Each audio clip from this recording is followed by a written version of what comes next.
nk'uko mubizi rero tumaze iminsi turi mu mihango y'ubukwe, aho habayeho gusaba no gukwa ndetse n'ubukwe bwarabaye.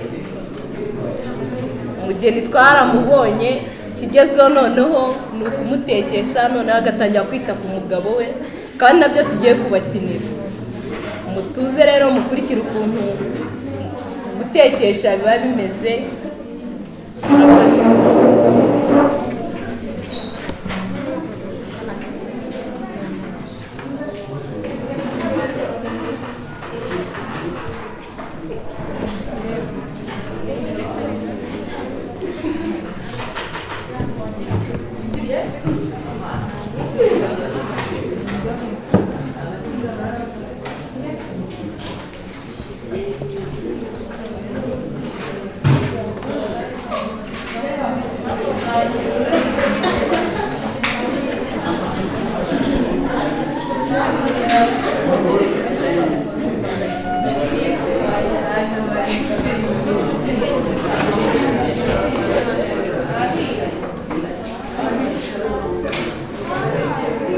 Dukomeza twakira abashyitsi bacu rero baza mu myanya twabateguriye.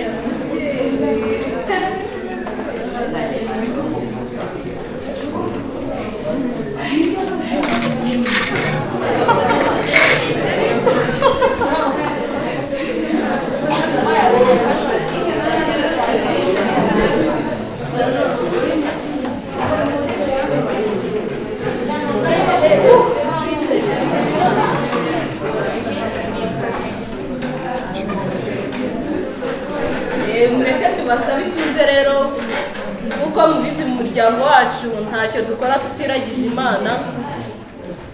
Tuze tubanze twiragize Imana kugira ngo uyu muhango wacu uze kuza kugenda neza. Mana yacu rugira, turagusaba ngo ubane natwe muri ibi birori bize kugenda neza, ikirere cyacu kigire cyiza, ntihagire kirogo yaza mu birori byacu. Urakoze urakarama, amen. Rero dukomeza twasaba umukuru w'umuryango wacu akadusabira ko abageni bacu basohoka, maze tugakomeza umuhango wacu nk'uko twawuteguye.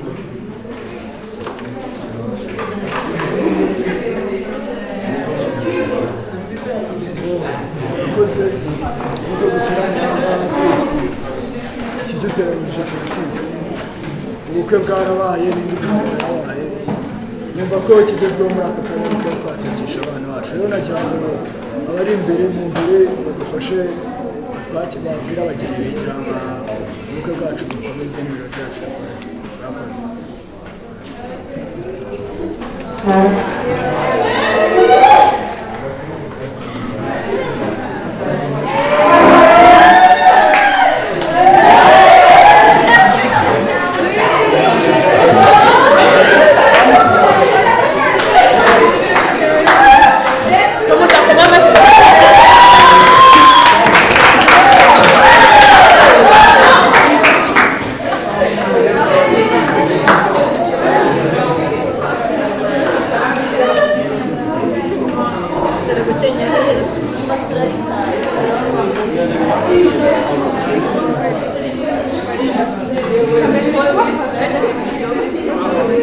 Murakoze cyane, turabona ko bishimiye ko umugeni wacu bamwe muri twe twari tumaze iminsi tutanamubona. Umugeni wacu yari yaramye, ariko murabibona ko ntacyo yabaye. Umugeni wacu ntiyigize ananuka, ntiyigize aba mubi, ahubwo yarushijeho kuba mwiza rwose aho yinjiriye mu muryango wacu.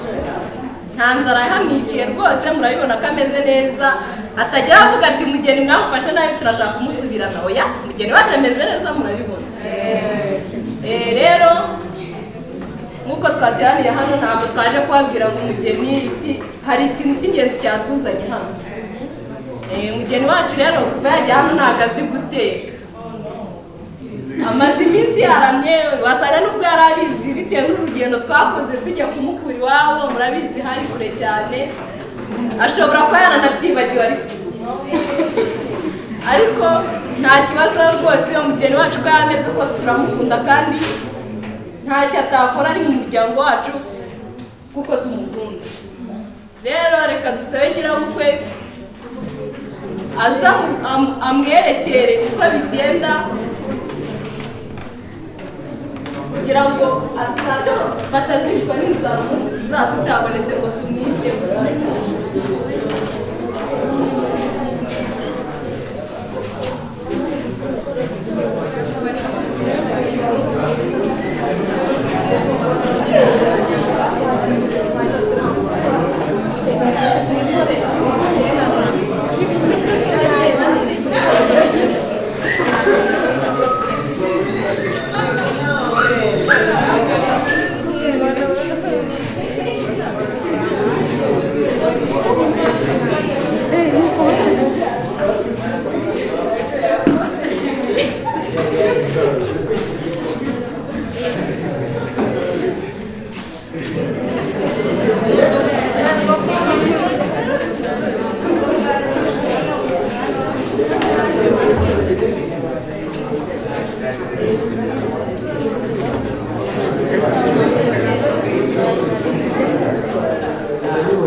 Umugeni wacu ava aho yaranje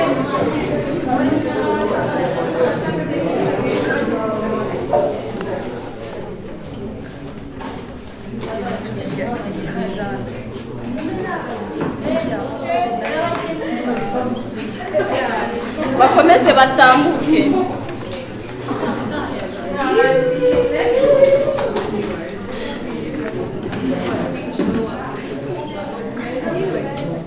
Umuretse gato banzegereye nyirabukwe bagira ibyo baba baganira. Rero mwana wanjye nyirabukwe ati uzajya uteka uzajya ubigenza uko umenye ibyo umugabo wakunda dore nawe uzajya uhahe n'ibyo umugore wakunda. nyirabukwe ati ariko umuriro ntabwo bashyiramo inkwi gutyo gusa baranengegeza.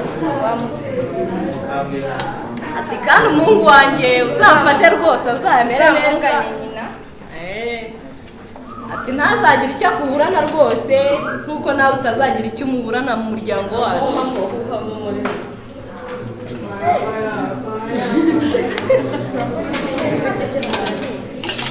Rwose ni uku nguku bigenda. Umuhungu wanjye akunda ibiryo bitetse gutya.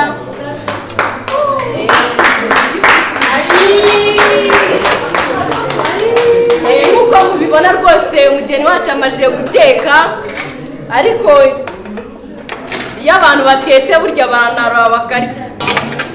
Natwe twateraniye hano dufite amatsiko yo kumenya uburyo umugeni winjiye mu muryango wacu yaba ateka ndetse n'ibiryo by'uko byaba bimeze.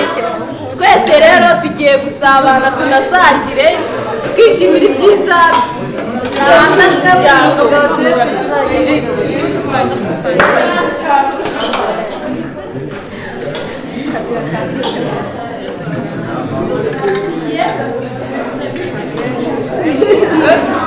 Rwose umugeni niwo twadukeneye. Murabibona rwose ko umugeni wacu azi guteka neza cyane, ntacyo twamushinja. Hagize n'umwanzi ushaka kudutwambura twarwana twivuye inyuma rwose.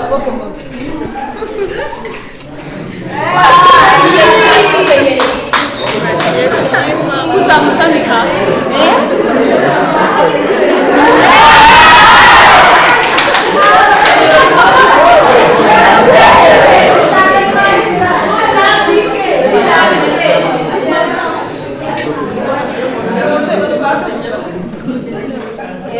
urero umugeni wacu murayibona imirimo atangiye kwemererwa yose kujya ayikora. Amaze kudutekera turariye rwose turijuse. Murabibona ko umuryango wacu utazigera urangwamo inzara na rimwe bibaho. Ati nta nubwo ari ukurya gusa, ati no gutereka amata ndabizi ndetse no kuyacunda. Ati rero ntabwo muzigera mwicwa n'inzara aho nziye mu muryango wanyu, ariko ntabwo twakomeza kuvuga ibyo. Umugeni wacu ntabwo azi guteka gusa, yamenya kujya mu murima akabasha gukorera umuryango we ndetse ukarushaho gutera imbere cyane.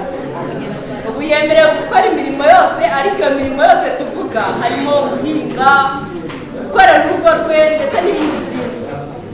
Ariko nanone twasaba umusaza w'icyubahiro mu muryango wacu, umwe dukesha Rurema utaboneka hose, se w'umuhungu wacu, akaba n'intoranwa muri uyu muryango. Twamusaba kuza akadufashiriza urugo rushya, akarwereka aho bazajya bahinga bakorera urugo rwabo, ndetse n'ibindi yifuza kubagenera akabitubwira.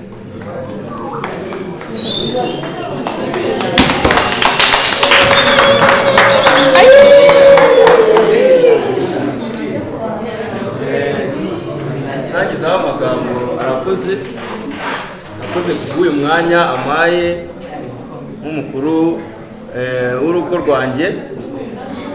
ubwo turishimira uyu munsi kuko umuhungu wanjye Gasangwa Filimo yabashije kuba yatera intambwe, kuba yakitwa umuntu w'umugabo, kuko nk'uko mubibona ubu ntabwo akiri umusore, ntabwo akiri umuhungu wawe wirirwaga agendana n'abakobwa benshi batandukanye, ahubwo ubu ngubu yabaye umuntu w'umugabo kuko yamaze guhitamo umugore we wo bazabana ubuzima bwose hano kuri iyi si. Ni muri urwo rwego rero ngiye kuba namusaba kwegera imbere noneho, kuko umuryango wacu twebwe turi abahinzi, kugira ngo mbashe kuba namugabira we n'umugabo we aho bazajya bahinga bagakura ibibatunga.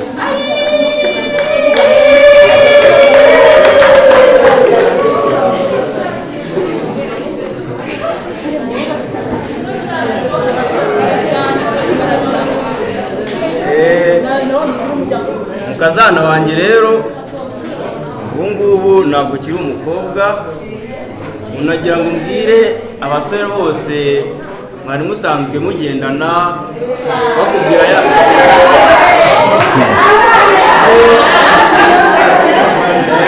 mureke twishikane. Abandi basore bakubwiraga twa tugambo turyohera amatwi, ubu rwose bakure y'amaso kuko inkweto yamaze kubona iyayo.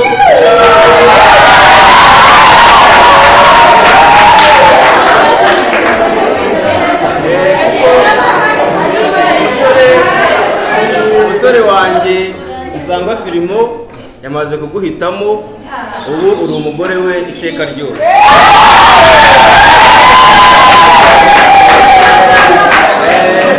Ukaba n'umukazana w'umuryango wacu, ngewe na nyoko bukwe tuzabahora hafi nk'ababyeyi banyu. Ubu rero dore ngiye kugabira umurima. Urabona hariya mu mpinga z'imisozi, hariya ni mu Ruhengeri, hariya hantu buriya harera cyane, hera imyaka itandukanye rwose. Nuhahinga uzeza, weze imyaka myinshi, uhunike, no mu gihe cy'amapfa rwose muzamubayeho neza. Noneho urabona hariya mu Mirambi, hariya ni mu Mutara, hariya hari amashyo y'inka menshi rwose, harimo za Bihogo, harimo za Sine rwose. Ndakuha n'abashumba bazabasha kwita kuri ayo matungo, noneho muzaba amata, muzatunge kandi mutungane. Murakoze rwose.